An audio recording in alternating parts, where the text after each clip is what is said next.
Hello mga kawatcher, kayo ba ay sawa na lagi sa pritong isdang tilapia, paksiw na tilapia, sweet and sour na tilapia, inihaw na tilapia, at sarsyadong tilapia? Yes, may matutunan kayo ngayon sa gagawin kong tilapiyang mino. Makinig at manood lamang ng aking video mga kawatcher para alam nyo ang proseso.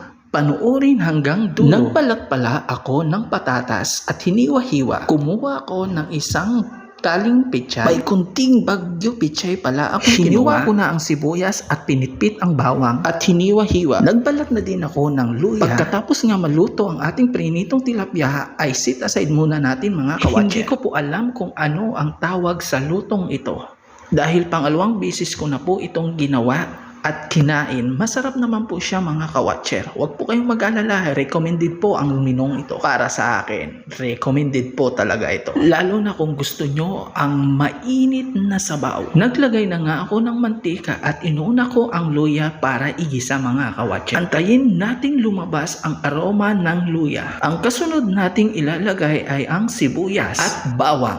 Haluin muna natin, pagkatapos ilagay na natin ang patatas. Igisa at haluin ang lahat ng mga ingredients. Pagkatapos ko na nga magisa ang patatas, naglagay na ako ng tubig. Nasa inyo na yan po mga kawatcher kung gaano kadami ang gusto nyong sabaw. Kunting asin para pang paalat. Pagkatapos maglagay ng asin, tatakpan muna natin mga kawatcher at pakuluin natin. Pinakulo ko pala siya ng 15 minutes dahil luto na ang patatas. Naglagay ako ng magic sarap para pangpalasa at kasunod ko naman inilagay ang mga pechay at ang bagyong pechay. Kung umabot ka sa part ng bidyong ito, maraming salamat sa iyo. Kung di ka pa nakafollow sa akin, baka naman. Inilagay ko na pala isa-isa ang prinito kong tilapia mga kawatcher. Dahil malapit nang maluto ang ating sinabawang tilapia. Try nyo po ito. Grabe, masarap po, promise. Pero kung hindi kayo mahilig sa sabaw, okay lang kung hindi nyo gayahin.